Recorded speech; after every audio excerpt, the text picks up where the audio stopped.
Welcome to the CIO Conversation Series. I'm Tom Herrick, Cary Street Partners Chief Investment Officer.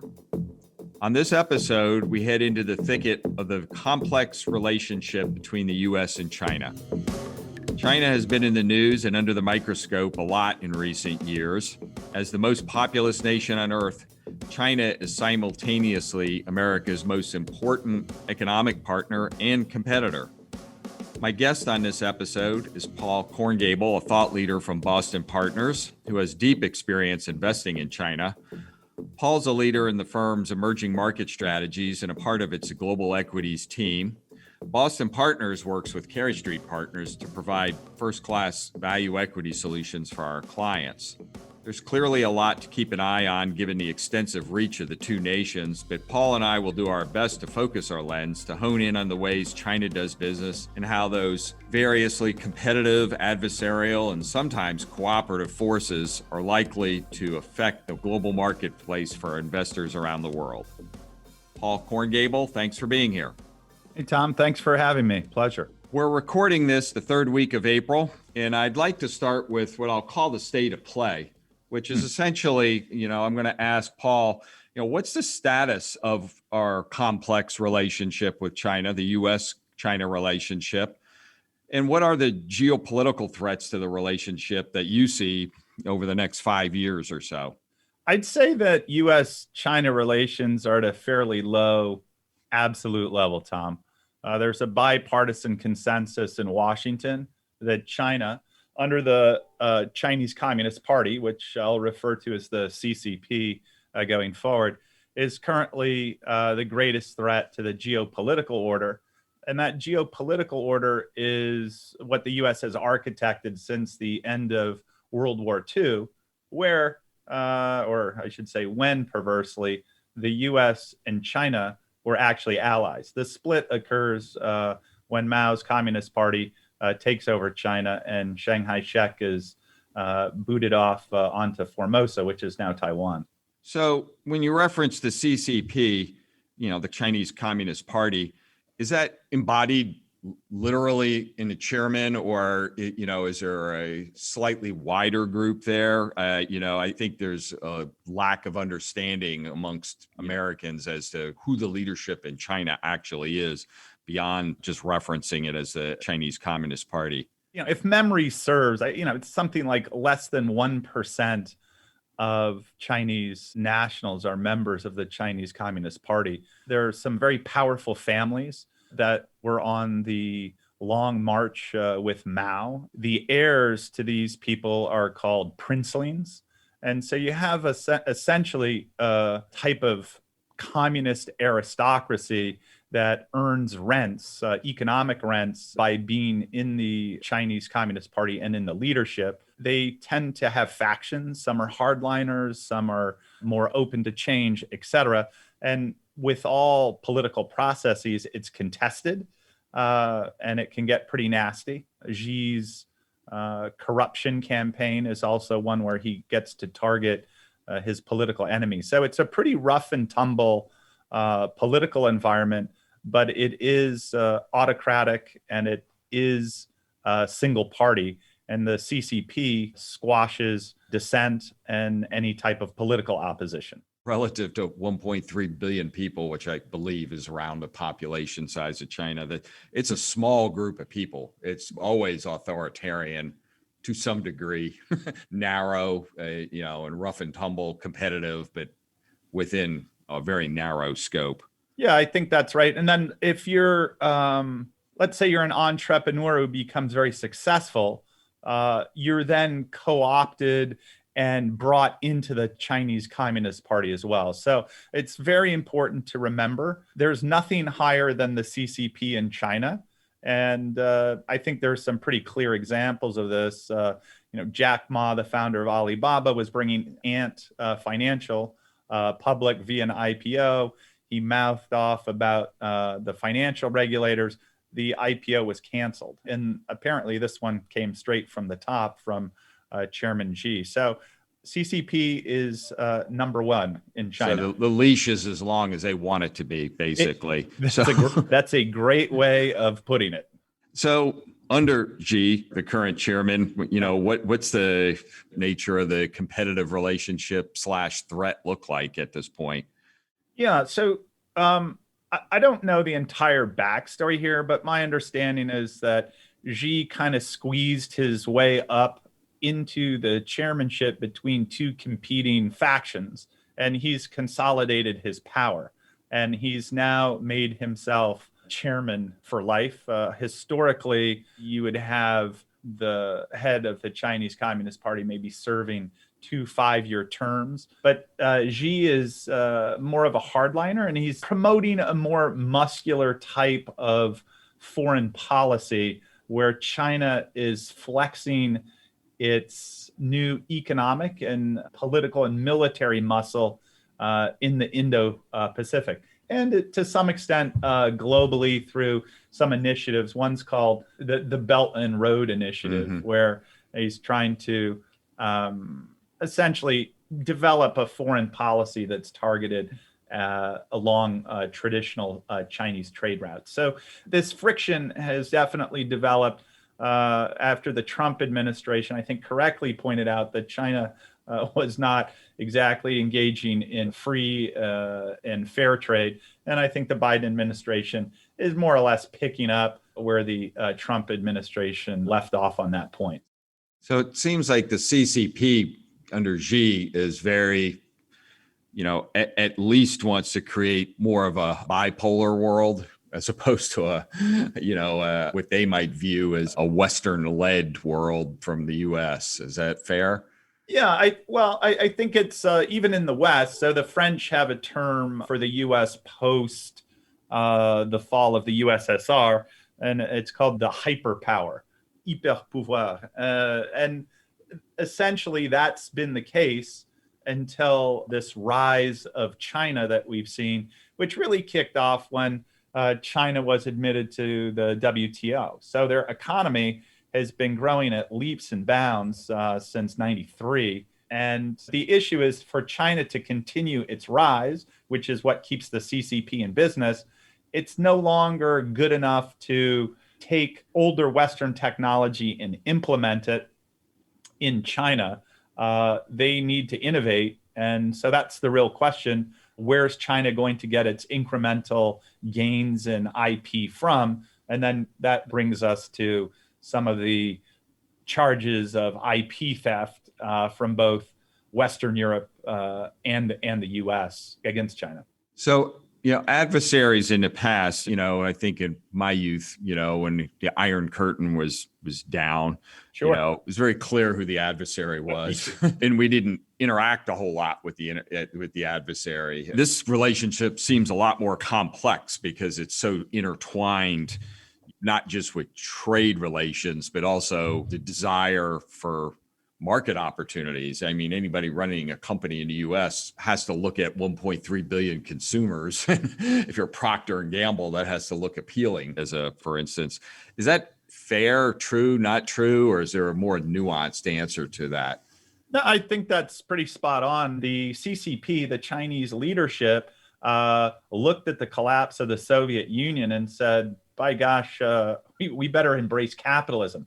Now, it's called socialism with Chinese characteristics, but essentially they had a bunch of Western economists come over and say, what do we do?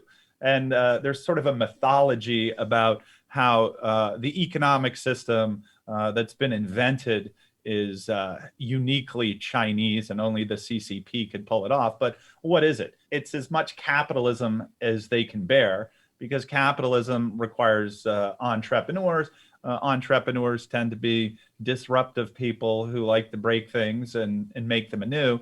And we often just think about entrepreneurs as business entrepreneurs, but in a much broader sense, we have political entrepreneurs, we have cultural entrepreneurs.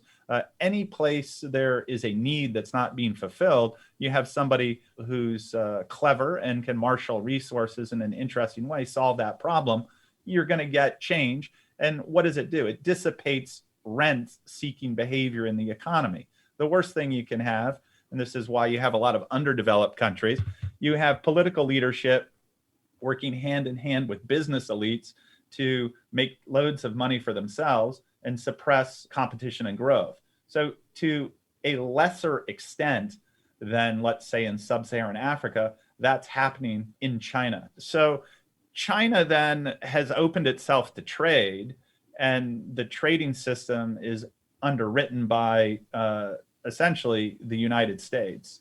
We use the dollar as a currency. You open up big Western markets for China. Our Navy essentially guarantees free passage of goods across the world's oceans, et cetera. So yes, it's a much more complex relationship, but the Chinese have not entered into this relationship thinking, wow, it'd be a great thing if we could eventually join the League of Liberal Democratic Capitalist Nations and have a free citizenry, much like Taiwan. No.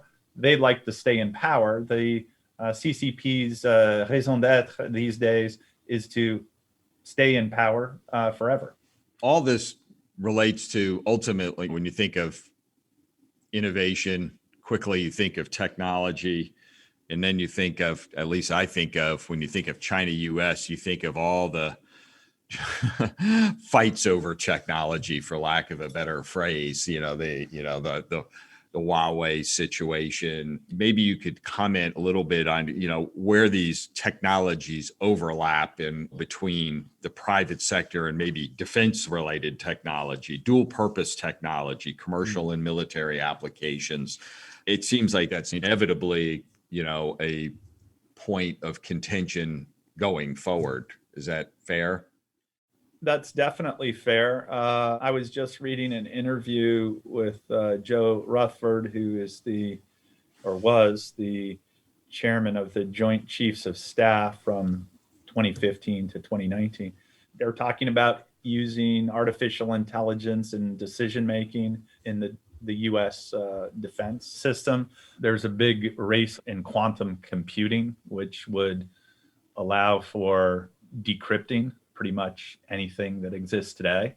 And so clearly the West would like to be the first ones to develop and own this technology. I mean, think of this in the hands of Xi or Putin, or people who essentially have positioned themselves as adversaries to the US. So there's a lot of dual purpose technology, as certainly as we keep cramming more and more software into every aspect of our life. So General Rutherford was saying that we may need more partnerships between government and industry, with government providing funding for those particular technologies in which it's most interested in, and squeezing out Chinese capital, because China is happy to come over and buy up technologies in the U.S. in our free market system, and it's possible bring those back to the mainland. So that's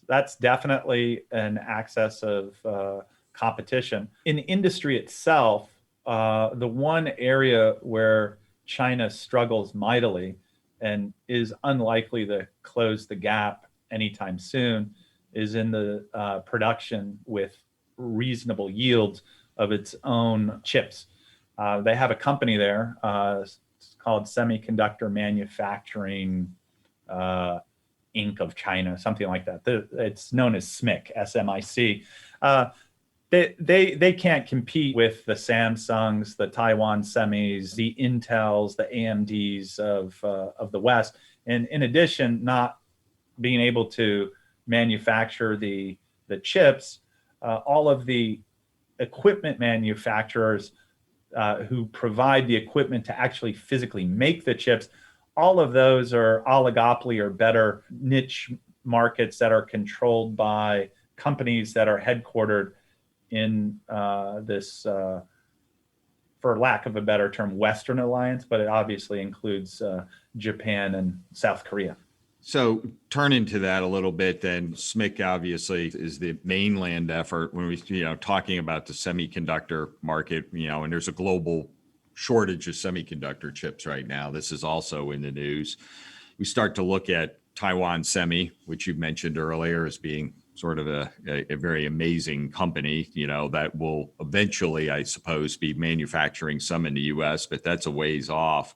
It's a really important economic island, and it seems like they have developed a lot of democratic institutions. Maybe you could tell us why, if I'm right, that, why is it important economically, and how that plays out a little bit more, in your opinion. When you say plays out, meaning from a geopolitical standpoint? Or? Yeah, I'd like to, our audience to understand the importance of Taiwan Sumi, and also from a geopolitical standpoint, there's a lot of saber rattling that's gone on between the mainland and Taiwan, a lot of tension. We saw last year the mainland effectively completely co-opt Hong Kong 30 years before they were supposed to. And the West reinforced it, the Hong Kong protests with a few press releases, and that was about it. Hong Kong's not Taiwan, though. Taiwan has a self-defense force, which I believe has some substantial characteristics. So is there an actual likelihood of a hot war there? What are the ramifications to that? Okay. Yeah. So just a great question, and just rewind a little bit. The nationalist sentiments in China have sort of been drummed into the citizenry about what's called the Century of Humiliation, which ended with the Chinese Communist Party unifying China 1949 and throwing out all foreigners. The U.S. was an early guarantor of Taiwan's independence, let's say. The Chinese, the CCP views it as a renegade province. And so when the US and China had their detente, the issue of Taiwan came up, and the agreement is that there will be a peaceful resolution. Now, with Xi in the driver's seat, he talks about the reunification of China, which means all the bits that were sort of carved off. So Macau is the Portuguese colony where all the casinos are. There's still instructions written in Portuguese, but it is a separately administered region, and it's 100% under the control of China. Hong Kong is now being with the Sino-British joint declaration that Thatcher signed during the handover. That's been gutted, as you rightly point out, and that leaves Taiwan. Now, if you're a citizen of Taiwan and you've seen what's happened to Hong Kongers, that's what's stirred up opposition and a sense of Taiwanese nationalism. Say, hey, we really don't want to do a deal with the CCP because we know how it's going to end up. Now, Taiwan has its own defense force, as you rightly point out. The U.S.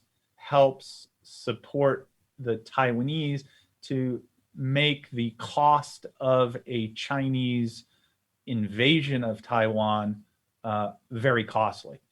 In addition to the military aid and technology that we provide, there would be pretty serious economic and political consequences, even though I don't think the U.S. could really, I think it would be hard to eject the CCP once they were across the strait. So that I think would be a card that the CCP or Xi would only play if he was really threatened internally and sort of needed to whip up sort of a nationalist frenzy. Have we seen from the Hong Kong situation last year, is there evidence of like what used to be called the brain drain, like are firms and or people leaving, Hong Kong? Yeah, oh, sure.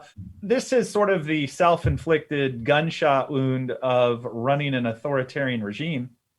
If you're a super bright Chinese national and you're getting educated, as many are, in a technical subject in the West, you can return home. I think they call those sea turtles. You can stay abroad. If, let's say, you have a really great idea and it's not specific to the Chinese market, it's just a sort of general technology that could be applied in any market. Which market do you benefit from monetizing your idea the most? In mainland China, subject to the CCP, with weak rules of law and limited IP protection, or the much bigger market of Western Europe, United States, and developed Asia, where you can get IP protection and you can live as you would like to live. So I think the West is always going to be a place where the world's talents, or the developed liberal democracies, are always going to be a place where the world's talents want to be, versus a authoritarian regime that squashes your dreams. So we definitely have that going for us. We've talked quite a bit about the tensions, the challenges, the hurdles, which, there'll never be a world without a certain amount of that. Yeah. But, despite all that, there's opportunity in China for investment opportunity. Now I'm speaking to market opportunity. Maybe you could comment on the opportunity U.S.-based investors have in China and, maybe even a little more broadly, Southeast Asia in general, which constitutes your sort of portfolio expertise in emerging markets. That constitutes a lot of the emerging market world right there. Once you get outside of Southeast Asia, the opportunity set diminishes considerably. Despite all these hurdles, does it make sense to still have exposure there? Yeah. The 21st century has been labeled by some or as a forecast that it will be the Asian century. I think there's some truth to that. We see the rise of China, and admittedly, the CCP and the US government have their challenges. But as you pointed out, the economic integration of the world is really quite profound. And it's in no one's best interest to totally undo that. Isolated from global trade is not the road to prosperity. So I think commentators are talking about, instead of globalization 2.0, they're talking about globalization 1.5, where you just have to dial back the integration somewhat and make sure that it's, instead of all-out free trade, fair trade where political constituencies on both sides of the trading are benefiting, meaning you can't blow out US manufacturing and not have some political problems in our own country. And, we can't be just handing over our amazing IP to the Chinese for nothing. This is a very large, wide-ranging topic. Paul, thanks for your perspective and insights. Yeah, Tom, thanks for the opportunity. A lot of fun to talk shop with you. Great. So I'd like to thank Paul Korngable and our friends at Boston Partners. And thank you for listening to the Cary Street Partners CIO Conversation Series podcast. We'll be back with more thought leadership on a new episode next month as we strive to maintain our higher standard on the airwaves. Coming up in May, a deep dive into the revolutionary innovation in health science. In the meantime, for more information and insights, please visit our website at carystreetpartners.com. I'm Tom Herrick. Talk to you next time.